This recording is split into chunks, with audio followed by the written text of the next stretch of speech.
context matters. Planning matters. I quickly found that it was both more enjoyable, and I was getting better outcomes when I would just like chat with Claude for a while about what I had in mind, what I wanted to do. Like, it didn't have to be some formal, like, you can only say it this way or it won't work, which I think is, again, what social media has like twisted it to.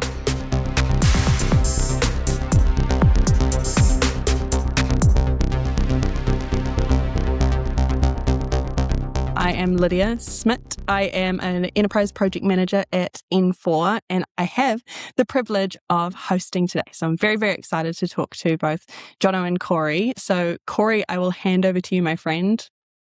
What's up? I'm Corey Moen. I am a brand designer and web developer / Webflow developer. Previously worked with Jono and Lydia and crew on Webflow.com a few months back. And my current full-time gig is Anthropic on the brand web team there. Great. Stoked to be here. What's the biggest change between the two? Because we finished Webflow.com, and then we got the news on Slack that you were leaving, and you told us. It happened quick. It happened quick, for sure. Biggest change. I would say there's more similarities than differences. I think the biggest difference is probably speed. Anthropic moves at a pace that is hard to describe the feeling of, but in the weirdest way, it's not like a chaotic pace necessarily. It's just fast pace. And I think also just the difference of the industry has like a different weight to it, if that makes sense. Like y'all know well from when we worked together that I'm a big Webflow fanboy. And it was something I am very passionate about. But then at the same time, Anthropic has this whole other, just like, I think, passion and weight of impact on the world and people. In the same way, to be fair, Webflow had a lot of impact on people and agencies and freelancers and community that I am friends with, or grew to know and all that. It's just a different caliber, I guess, if you will, with Anthropic. So, yeah.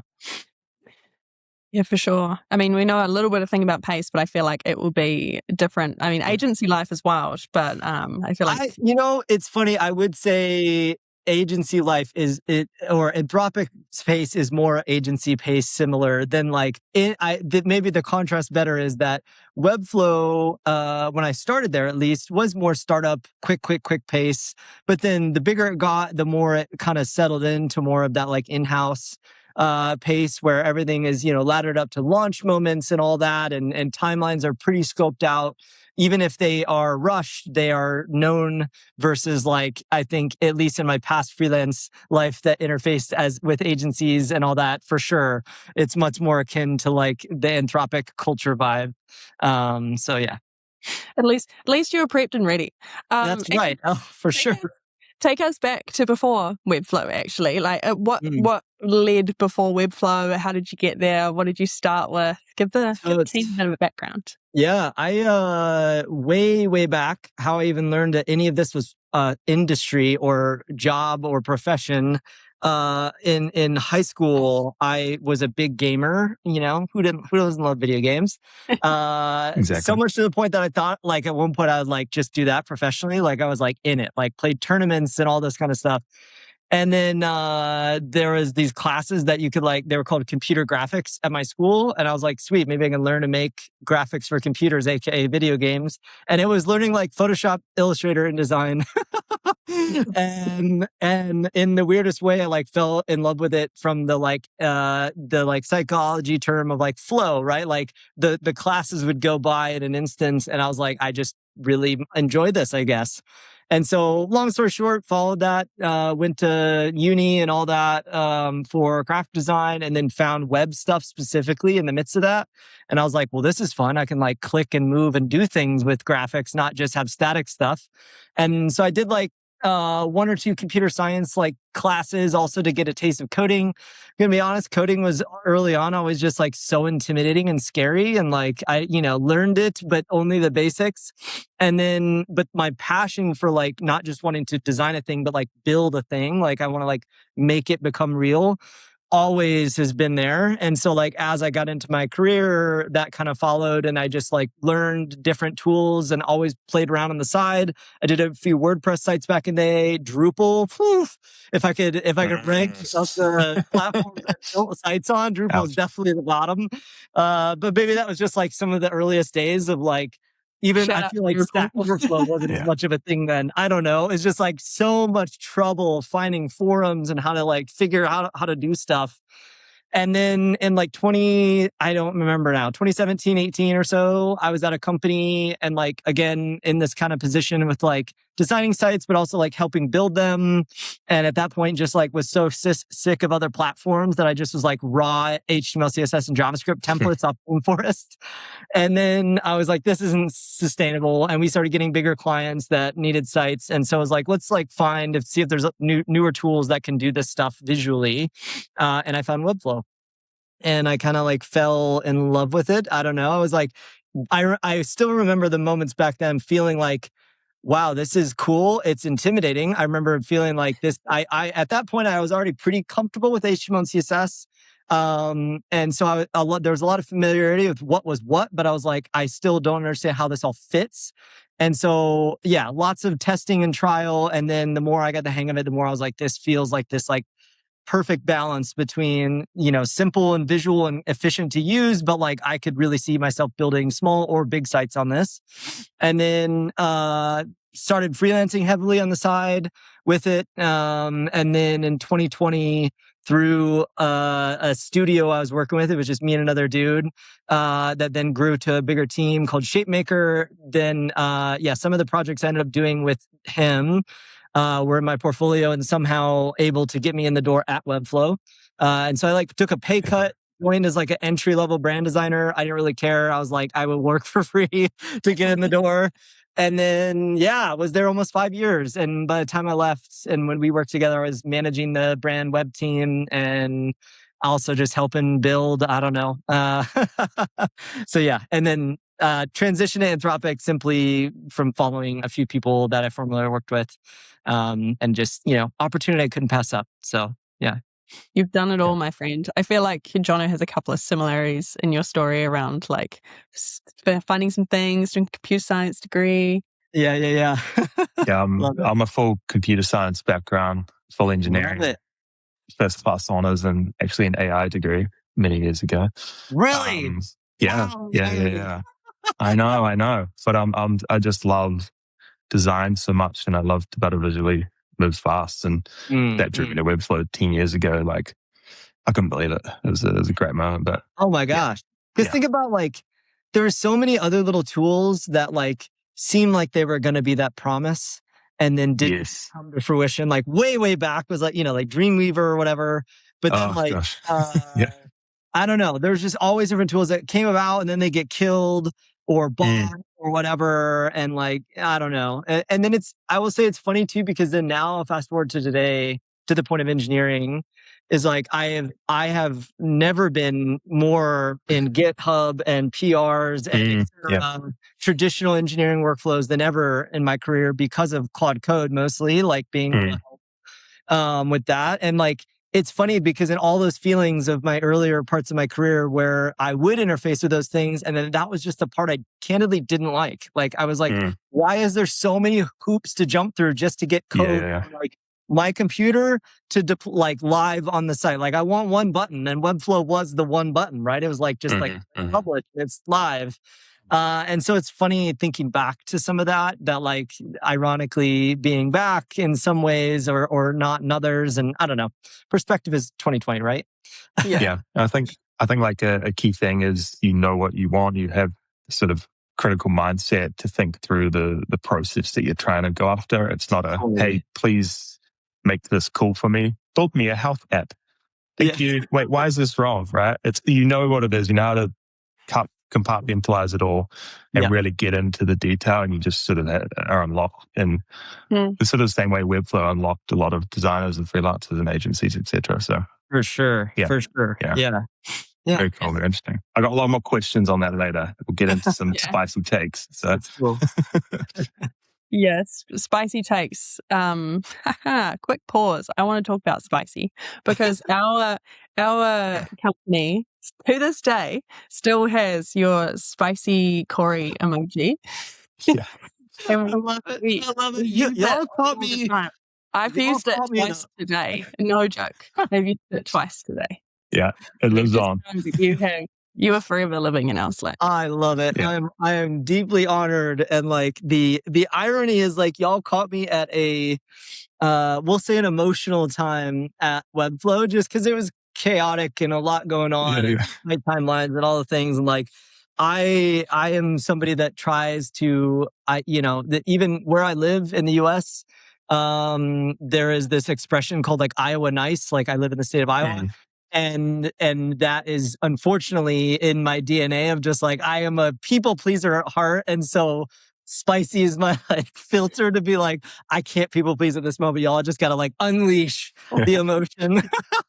And I think y'all got like the brunt of that because of just the timing.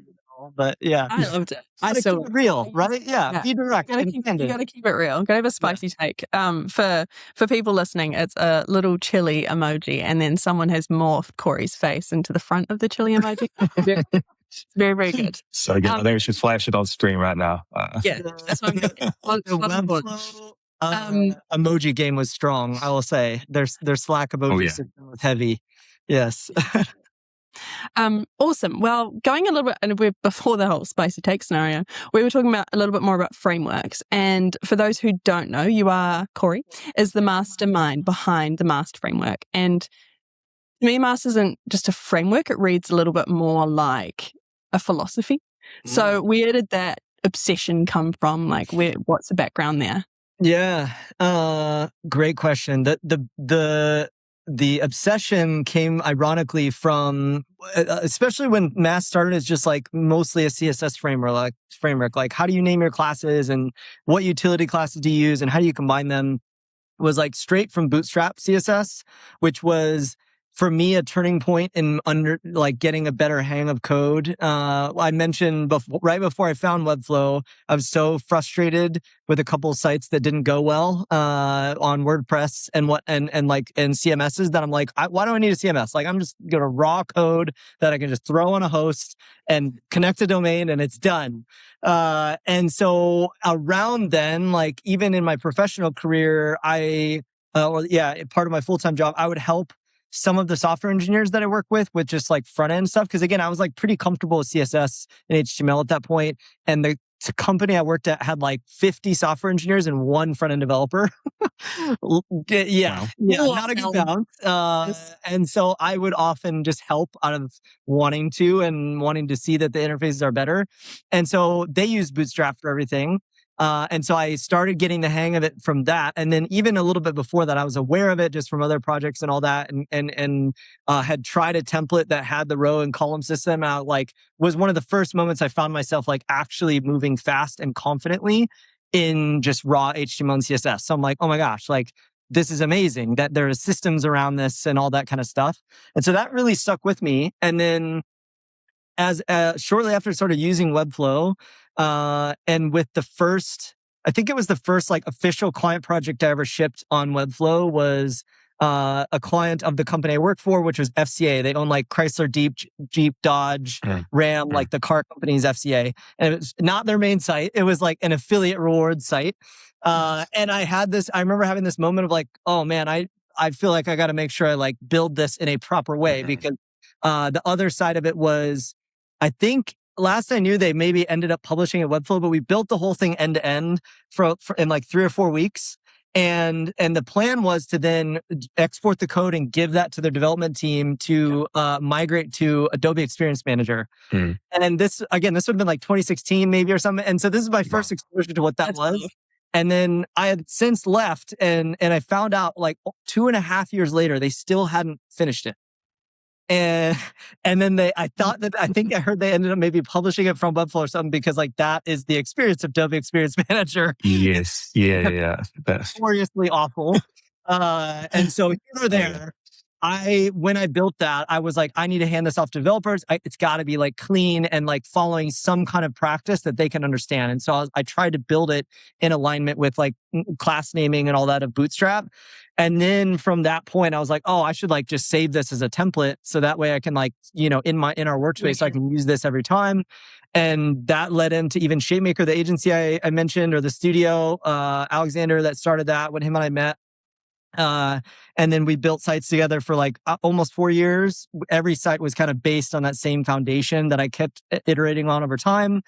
And then in 2023, 2022, I don't know, my friend Max Lind, who I don't know if y'all ever met, maybe the timing was off. He was at Webflow on the community team for a while as well, lives here in Iowa.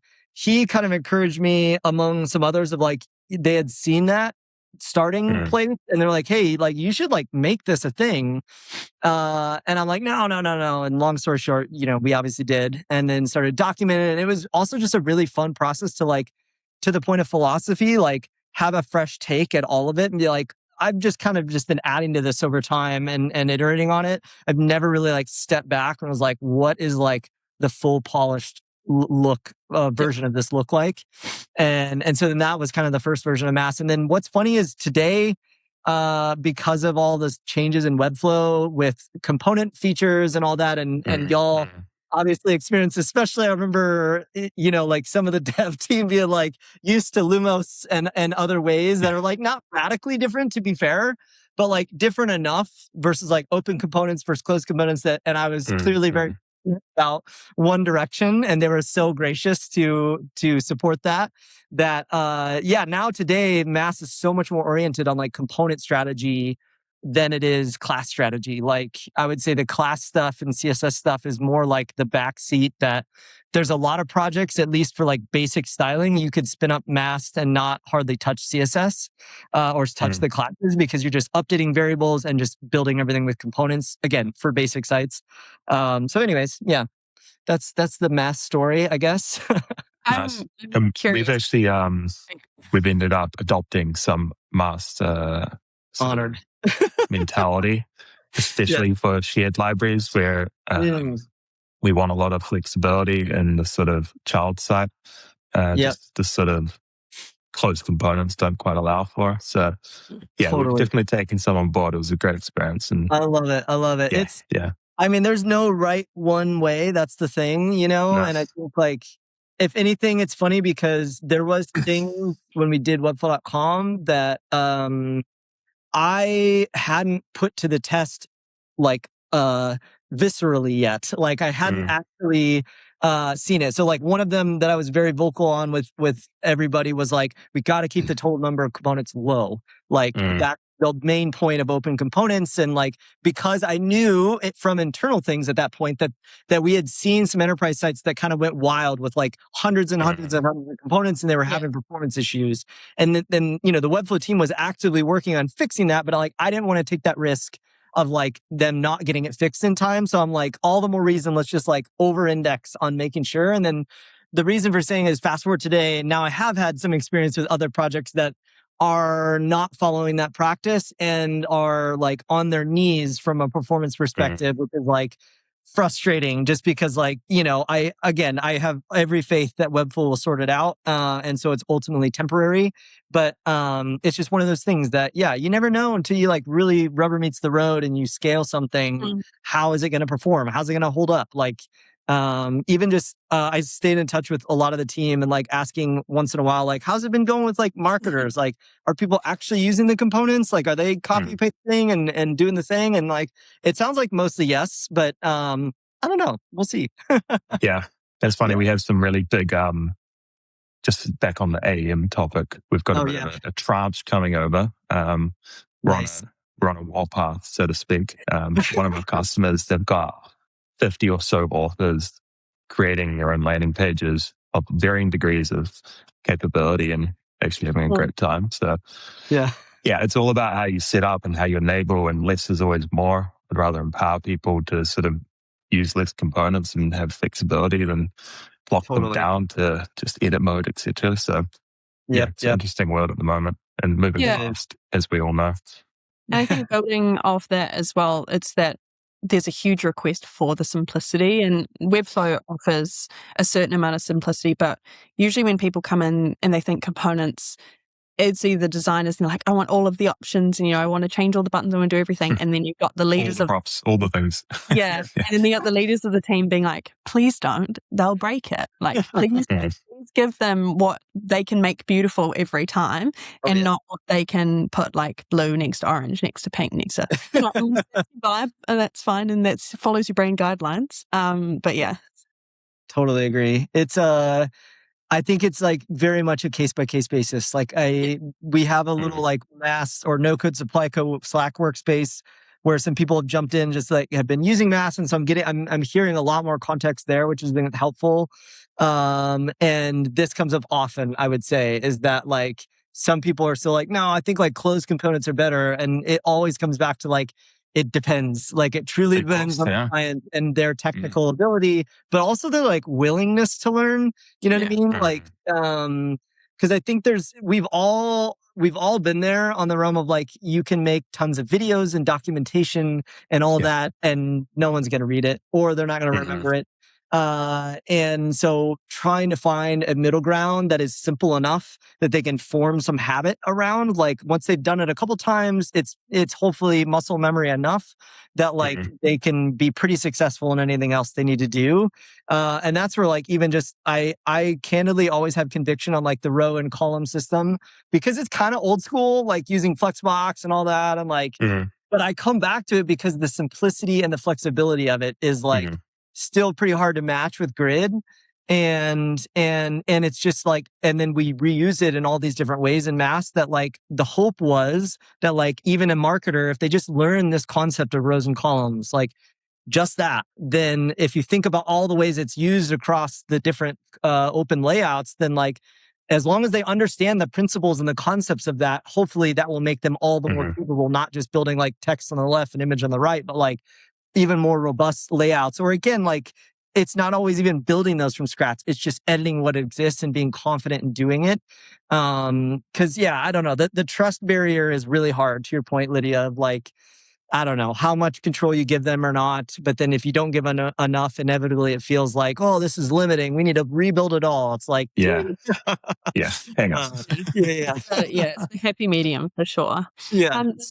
And change topic a little bit to the Webflow project itself. And when you were first looking into it and thinking, how are we going to do this? Who is going to do this? All of these questions going through your mind. What was I suppose the kicker of the project going, that's going to be the challenge, or that's going to make this hard? Like what was the thing in the back of your mind going, Yeah, I would say data inconsistency and data duplication. So like if you remember our whole early portion of like gnarly Airtable and trying to like map all the collections, because like the problem is that Webflow.com before the rebuild was like 15 different Webflow projects.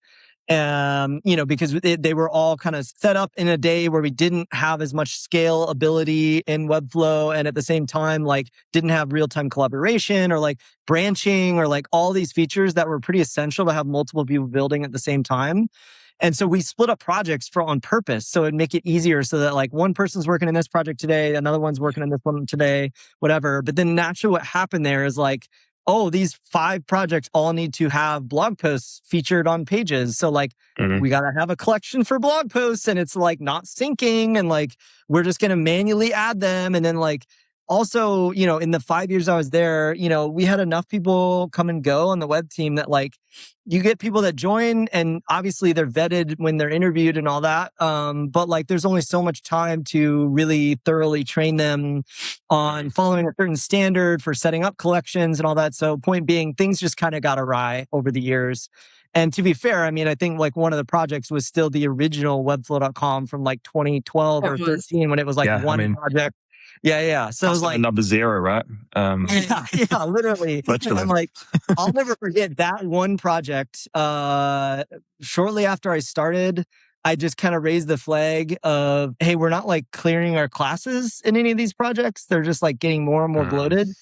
And I'm probably butchering the number now, but it was something like when we finally got the guts to press the clear button on that original, it was like 3,000 classes or something like that were just like, I'm not surprised. Unused and just like a mess. And like we were nervous as heck because we're like, we didn't know if that would break anything or whatever. And here or there, yeah. So I think the data stuff, once we got that sorted, I felt a lot better.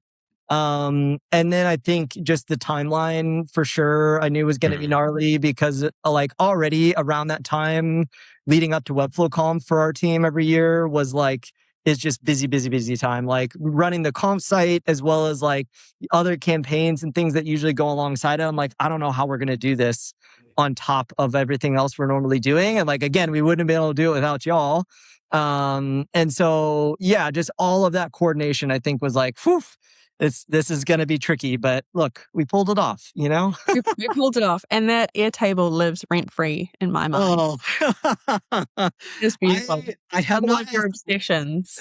Master Airtable. It's very well kept Airtable. I am an Airtable junkie. I don't actually use it as much anymore, but I just, it's so, I love it. I love it. I hope that Mike and them are still using that Airtable to this day for like the overall site map level type stuff, but who knows? I'll have to ask them. We'll ask them, man.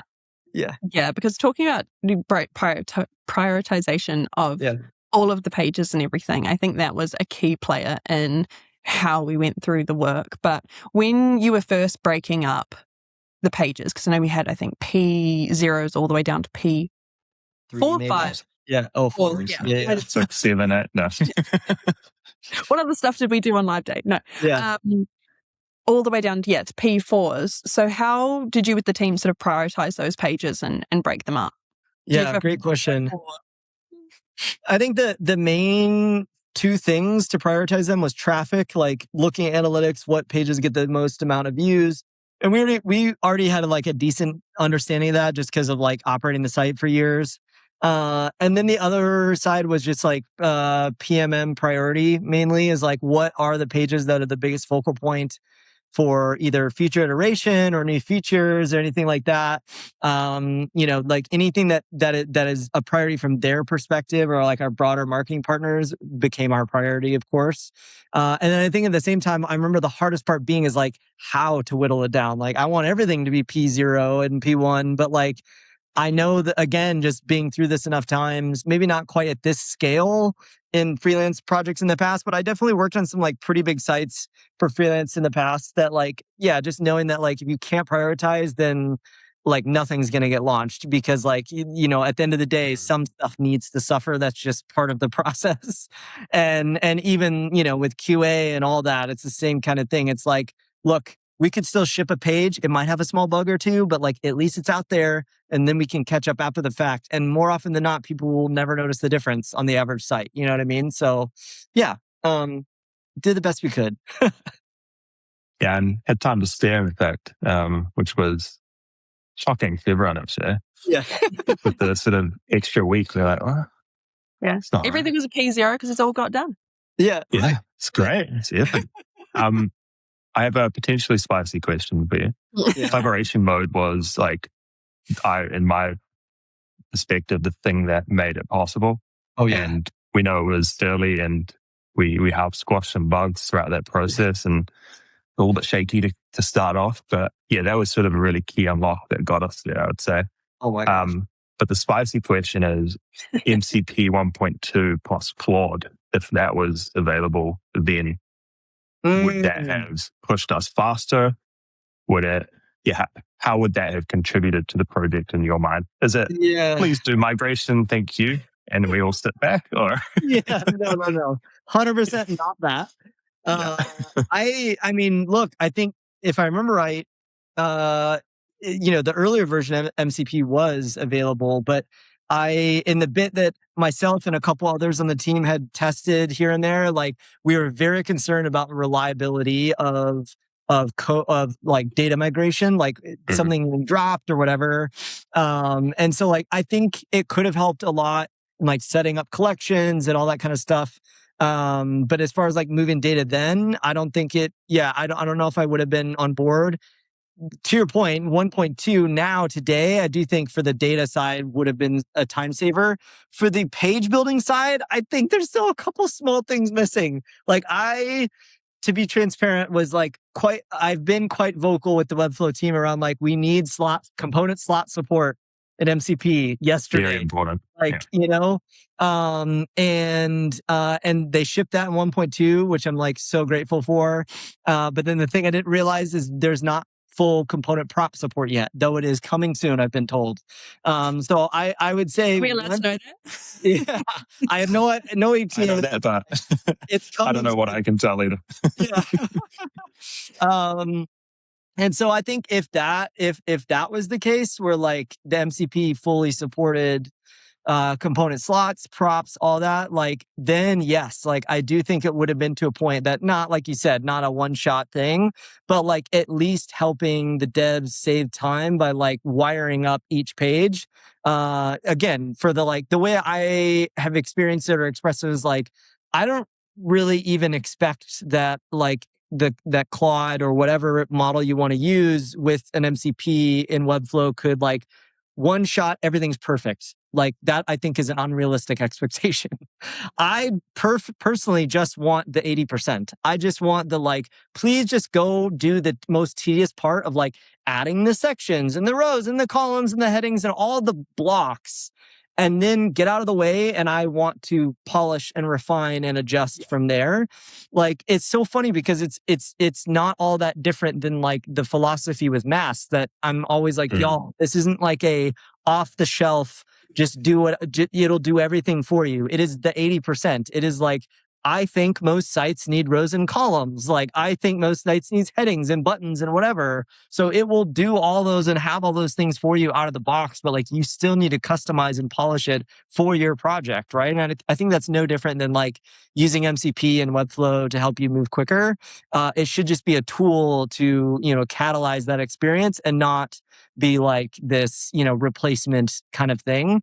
So I don't know. We'll see. I'm eager and hopeful to see what else comes there, and the Webflow will continue to push, because it's definitely like one of those things where as soon as you get a taste of using Claude or again any AI that's decent at coding to do other things where it is more asking it and you're still very involved, like, whew, that is pretty nice and time saving and helpful. So I'm eager to see more of that capability in Webflow for sure. Yeah, 100% agree. Now, I'm going to get into some big picture stuff on the future of the web and all of the things, but I just want to ground it with something concrete first. Now, I don't know to what degree, but I know Anthropic is actually on Webflow Enterprise. I wouldn't have a clue which pages. I'm sure not every page. That's just how it is. Yeah. Now, the reason I say that is because headlines read like I'm going to become a farmer in 3 months, and I read this every 3 months for the past 5 years. Yeah. But I'm still here. Like, we're in fact bigger than ever. I'm not a farmer yet. The world hasn't quite changed, but workflows have, from my perspective, right? Mm-hmm. And we're just bringing Webflow Enterprise to more and more businesses and adding more value, and we're growing massively. We're not quite farmers yet, right? Yeah. Now, from your lens, what's been the biggest fundamental shift or unlock that AI has brought to the table, and what's the reality right now, and maybe ground it in Anthropic's use of Webflow, if that plays well. Yeah. I think I won't go candidly. I won't go too much in depth in that in Anthropic's use of Webflow, but I would say it's all still relative, no matter if you're using Webflow or anything else. Like, the thing I would say, there's two things that pop my mind around what's made my own personal experience of working different or has changed even in the last year. And I would say it's speed or better speed and better technical ability. Again, whether you're building something in Webflow. So for example, y'all know well, it's so often we need some custom JavaScript, a little CSS, a little splash of this, a little splash of that. Mm-hmm. That has gone from oh my gosh, 2 years ago or more, honestly, even I would say at least 2 years ago, I would get anxiety around certain like things that I would see get designed that I have to go build. If I wasn't a part of the design, I'm like, oh, this is going to be hard. Like I'm going to spend days writing this custom script to do this one-off thing, and then what's funny is like Mass, we were talking about, sits under this site, no code supply code that I run. That's just a curation of stuff. And the irony or the connection there is all of that directory of content came from that struggle where like when I first found Webflow, I found myself writing more and more code snippets, saving more and more like integrations, plugins, tools, all these other things. And so I was like, I'm just going to start sharing these. And what's funny in the last year or two, I don't save, actually probably further back than that, 3 years, I don't save code snippets anymore because why would I? Like I can just ask the model to go write a code for my specific use case. That being said, like I think there's still reasons to share JavaScript libraries and stuff like that.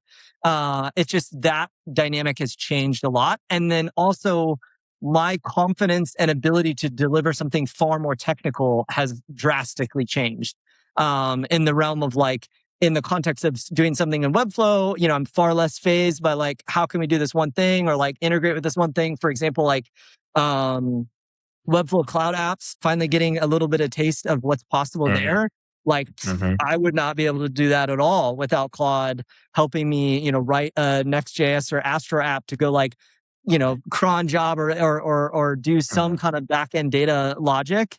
Or in the same realm outside of even using Webflow, like I've been dabbling more in like playing with like Sanity and other CMSs and tools. Like back to what I was talking about earlier, like I've tried a lot of other things in the past.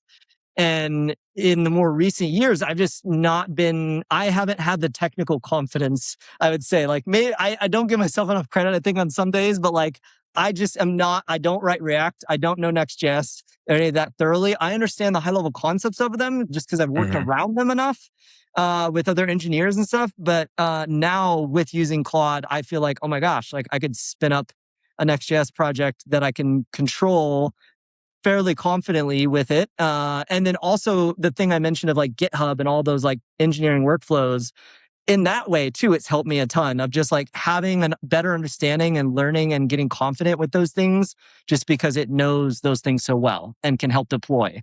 And so all that to say, I think that's the kind of overview. I think like another thing that comes to mind in the context of like our team at Anthropic, again, not necessarily specific to Webflow, is like prototyping. Went from a few years ago, like Figma. Again, that was more on the Webflow team, but like prototyping things in Figma and like, look at how cool it is and all that. It's like, why would I do that anymore? Like it's arguably faster and the end result is a actual set of code, especially like if you're prototyping in an environment that has already been established and not just like from scratch for whatever, then I think you can like really do interesting things very fast. And then the end result is something you can just like directly translate or just push live, right? So that part I think has been really, really rad. I don't know. It's a turn of a tide. I couldn't agree with you more, to be clear, that I think like what the media and the industry does with all of this is just for the sake of attention. And they're overhyping it in a lot of ways. And like in the context of us and websites and that industry, I think the irony is like, if the mom and pop shop wants to build a website, they didn't need AI to do that. They've had Squarespace for the last like 8 years or many years before that. Like the thing that's often ignored there is the willingness to do it. Like there's still, no matter what, always going to be those levels of like technical understanding. Like what is a DNS? What is hosting? Like as long as the internet keeps working the way it does, like there's enough of those other things that I think is no matter if Claude can one-shot a beautiful, massive marketing site, there's still all those other things that I think will always be there. And that's where the expertise comes in. And like, we can see this in so many other industries too, historically, that like, it evolves. Like, just like everybody used to ride a horse, like in one countries, horses still exist. People still have horses. You got to have a hell of a lot of money, I think, to have a horse. But like, you know what I mean? Like it becomes a no-brainer at some point and just another tool. Just as a horse versus a car as a way to get from point A to point B, whether using AI to help you code or writing it from scratch, you're still going to get the end result. It's just how much time do you want to spend to get there? How much do you need to learn? All that other stuff, right? Like there's a lot of parallels, I think, in so many other industries. So what stage are we at? Are we more at the Model T moment, or are we the horseless carriage? In the iPhones, are we iPhone number 1, or are we the brick phone still, or are we iPhone X already? I have no idea.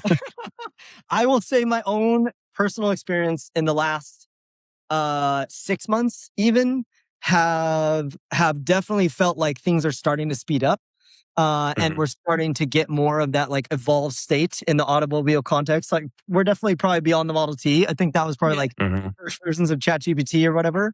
But like, I am learning alongside everybody else, to be honest. Like it's one of those things where like it happens so fast and it does change in a lot of ways, but also not in others that like, I think, we're just observing. And I think like the thing I've said to so many people that I've talked to just as friends or community members or something in the last few months is like, if I've learned anything, it's just, you got to try.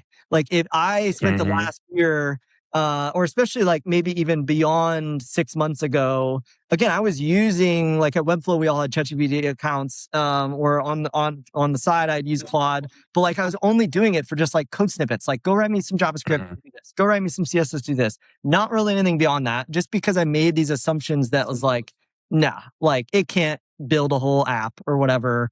And then over the holidays, we had some time off, and I was like, I'm just, instead of doom scrolling, I'm going to give this a go and like see how it goes. And I started one with like, I'm just going to rebuild my own Webflow. And like, look, again, I was shocked from, I think the one other time I tried to more like build a net scratch app, it, a year or more ago, it definitely had a hard time understanding, like, again, because I don't understand all the logistics of like, I need to go set up a Postgres database and like set up all these settings and like terms I just don't know. And it didn't have as relevant content when I'd ask back then on like where to go and what to click and how to do it. Whereas, only over the holidays, like it was way better. Like I was able to get everything set up. But then the thing I realized is I was going to end up spending all my time getting like basic functionality of like publishing, real-time collaboration, like stuff like that going before I could ever get to the thing that I cared about that you mentioned earlier, which is workflows. Like I care more about like, what does it look like to actually set up the site, to customize the site, to maintain the site. Like that's the stuff I care about. I just want everything else kind of handled for me, hence Webflow, right? For so long. And so that's where I mentioned I've been playing with Sanity some here and there, was like, that's what that led to. Was like, I was like, I'll build my own thing. This is maybe a bad idea. And then I'm like, okay, Sanity is interesting. And like, I've heard people talk about it in this way that it is just some of those foundational building blocks. But like, again, before Claude Code, I don't think I could have even gotten started beyond a template or something, because like you can build it on top of a lot of front end frameworks, but like for Next.js, for example, like I just didn't know it enough to stand that up. But then now with Claude Code, it was, very, very possible to do that.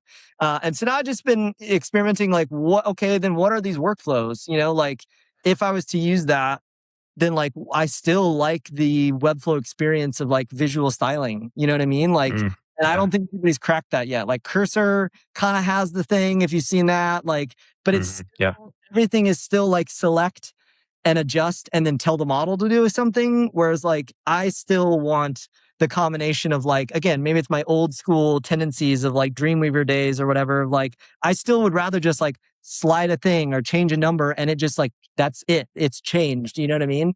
And so, I don't know. I hope somebody can figure out a way to solve that if I was to go more towards a world of like playing with that. Or again, maybe Webflow will meet that moment from the other direction. They already have all of that visual editing nailed in so many ways. And so I think their challenges from the other side of like, how do you open the platform up to your point of MCP or whatever, so that like Claude and other models can just be way more useful for things at scale in them. So nice. That co-collaboration would be huge, right?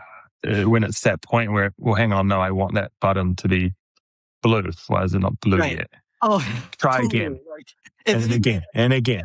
Yes. It's so tedious to go back and forth that way. I'm like, no. I just, I don't want to do that. No, versus like a visual, well, I'll make it blue, and now we all know it's blue. Right. Let's talk about more important things. Totally. Yeah. Now, to be fair, this is probably into my next question. So slop in, slop out, right? It's the example I used earlier. Build me in health app. Why is it not good? Why am I not a billionaire with a health app now, right? So talk to me about like that mentality of how to sort of get more out of your favorite LLM, Claude, etc. Yeah, that's a great question. Because I couldn't agree more. Like I started a blog recently, finally, after years of wanting to, and like I did a post on, somebody tweeted something like you said. They're like, you know, alert, slop existed before AI, and I'm like, thank you. Like again, like why do we all just forget this? That like we are human and inherently are not perfect. And I mean, if anybody has been around the block, you've definitely come across a website or two that you're like, what happened in here? Like, especially like even in Webflow, oh my gosh, the amount of like div 107 or whatever that people would meme, you know, same thing. So I think, you know, anything I've learned is probably nothing shocking, to be honest. Like, you know, context matters. You know, planning matters. Like I think even in what I was talking about, messing with sanity and some of that, like I quickly found that it was both more enjoyable, and I was getting better outcomes when I would just like chat with Claude for a while about what I had in mind, what I wanted to do. Like it didn't have to be some formal, like you can only say it this way or it won't work, which I think is again what social media has like twisted it to. Or even maybe a year ago, to be fair, remember there's like the hype of prompt engineering and some of that. It's like, look, how you ask, to your point, still matters, but I don't think it has to be this like methodical formula like it once was told. Yeah, it can be key. I think there's just so many more tools now, like skills and plugins and connectors or whatever, that help fill that gap. Like I always think of, if you saw Vercel, they did like a directory site for skills a couple months ago. I forget what it is, skills SH or something like that. And there's like 30,000 skills or something in there already, right? And then like for me, the unlock too was realizing that skills are just like a text file, like a markdown file. Like yes, you need to be strategic and iterate and test what is in that, but it's not like it's some proprietary complex language that I have to understand how to communicate with this thing. No, like I love that there's so much simplicity in some of this. And so, yeah, I found that those things are helpful. I even as I've been dabbling in like Next.js and some of that stuff, I have some like, I learned that at least if you are using Claude, you know, you have your like Claude MD file, kind of like the root, you know, storage of preferences, if you will. And it doesn't have to just be in like a project, but it can also be in individual directories within a project, or you can have it like in your computer level, settings for Claude. And so like just understanding those things was really helpful. And so then even in that, I have some preferences stored.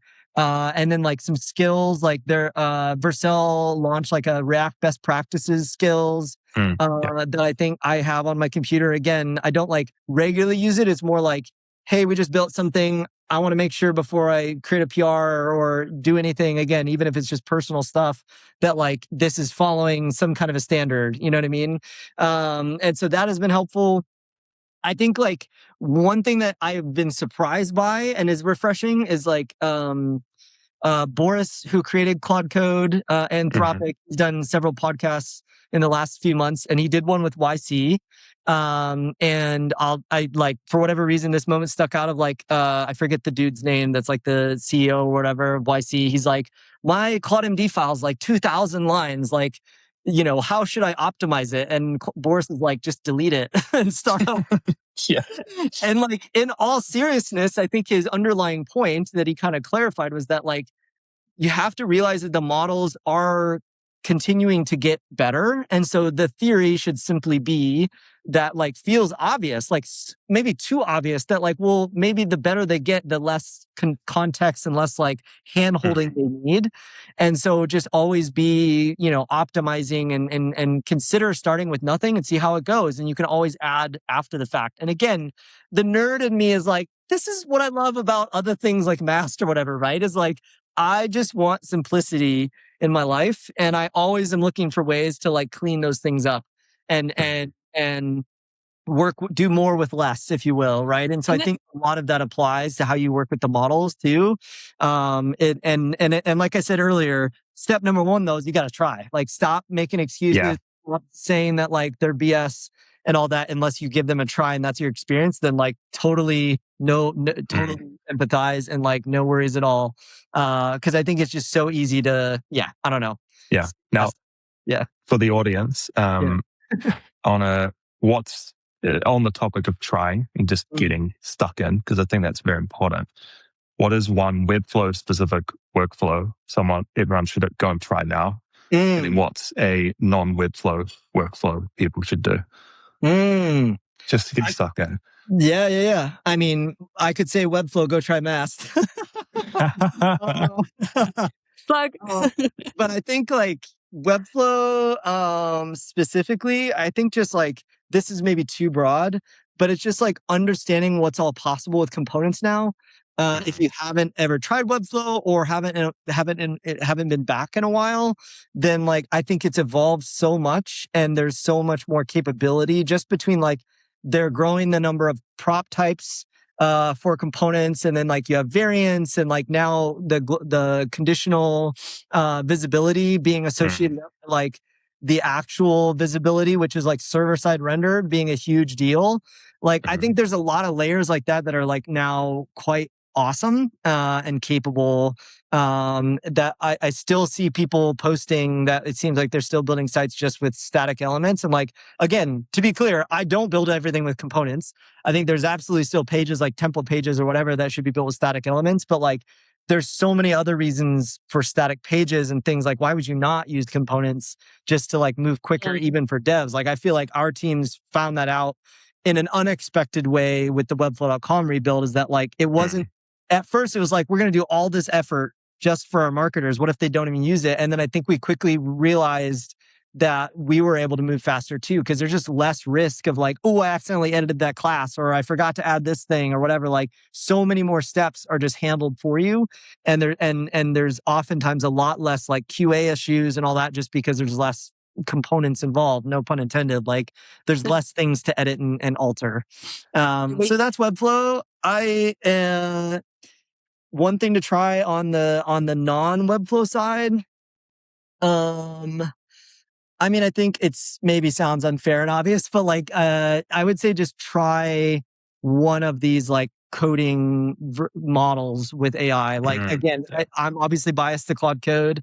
But I think don't be intimidated by the fact of like, for example, I never tried Claude Code before joining the team, because at that point in time, it was only in terminal.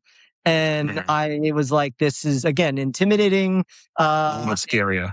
Yes. And I also had this underlying part of me that I'm like, isn't terminal how we worked with computers in like the 80s? Like, why are we going back to this? And like, to be clear, I worked with so many engineers over the years that like, I get that there's many that even before all of this still just find home in the terminal because it is more like navigate and do things. Totally get it. And all this to say, I tried to move past that and I was like, I'm just going to try it. And then like very quickly after, they dropped like the VS Code plugin, and then other ways to use Claude Code in general. And then that's where my brain was just like cracked open around like, whoa, wait. Like, I can just, do something with my phone, and then like Claude can, push up a PR. And then when I get back to my computer, I can check it. And like that kind of like workflow was where it got exciting, I guess. At least in the realm of, again, see what you can do. I don't think it's for everybody, to be clear, but I think it's super interesting how it's evolving. So, yeah.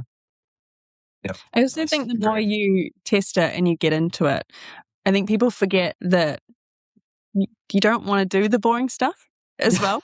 Totally. Like, no one wants to do the boring stuff. Yeah. And so if you can use it as little as much as you like. And Totally. like, even if you start absolute base level, asking the question like, hi, Claude, how can you help me? I'm a project manager.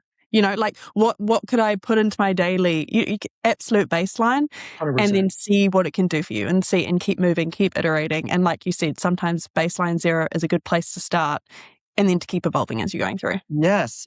And like, don't ever expect that it's not there to just do everything for you. Like, again, even before I joined the team, last, like, I don't even, maybe August or something, Anthropic launched their like Just Thinking or Keep Thinking campaign.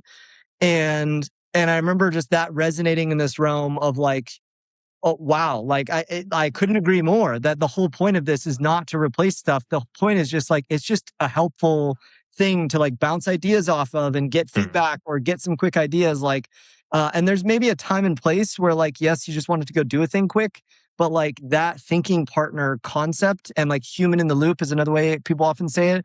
I think is so accurate and relevant, at least in my own experience of using and working with the models. And like, even just like, it makes me think of to my wife as well, like didn't really care about using AI or any of that. And then like, I was like, you should try Claude. And this was before I ever joined. This was like a year ago.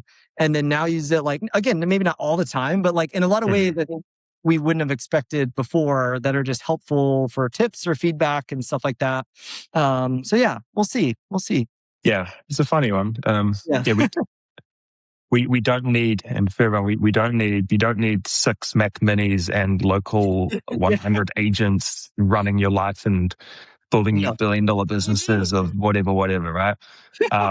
But it's also not just there as like a web searcher and to make your email sound pretty. There's a lot more to give there, and just I agree. It's a middle ground for sure. Yeah. And like from a Webflow lens, just connect up and get it to look at your blogs. Just do some simple stuff, and you'll be surprised at what power it can give to you. So, totally. It's a very fast evolving beast, but it is. We're all here and along for the ride. So, now, conscious that we want to sort of jump into just final wrap up question here. Now, this sort of stems from, I guess, the FOMO of AI and kind of the stuff I've been saying. We're all going to be farmers in the next 3 years. But the reality for a lot of large enterprise teams is they're still 20 years behind. They're sort of looking at, well, everyone's doing the AI. Oh my gosh, what do we do? And there's a lot of sort of, they're doing the AI. And there's a lot of fear and uncertainty sort of in the world at the moment and around that. But what's one thing that an enterprise team or a marketing leader should be thinking about today? How do they get a step closer towards this and just sort of break through this uncertainty?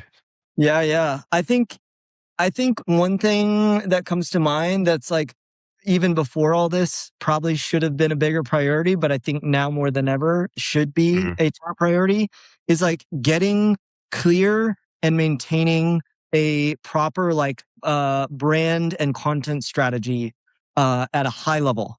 Like, maybe even that goes in when I say like brand strategies, especially like how that bleeds into like brand design, like your design system, but also like maybe into the product and all that. Because I think inevitably those higher level guidelines are really, really valuable. And now more than ever, to not just have humans reference them, but then also in the places you do want to apply AI to save you some time, having those ready and knowing that you have a source of truth that is maintained is like so valuable, right? Like a more direct example is like, I mentioned my personal blog, right? Like I was tripping for a long time on like, I have so many things I want to say and share, but I don't know. I hate writing and it takes me too long. Blah, blah, blah. Me too. I have Claude help me write those blog posts now. But to be clear, it's not just Claude, write a blog post on this.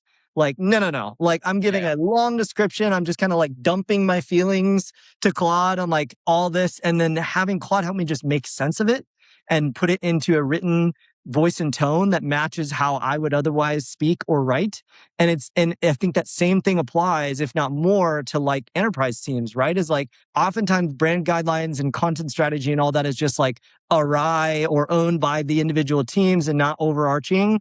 And I think the more it can be overarching, the better. Like a good example I've seen recently is Jess Rosenberg used to lead brand at Webflow and is at AirOps right now.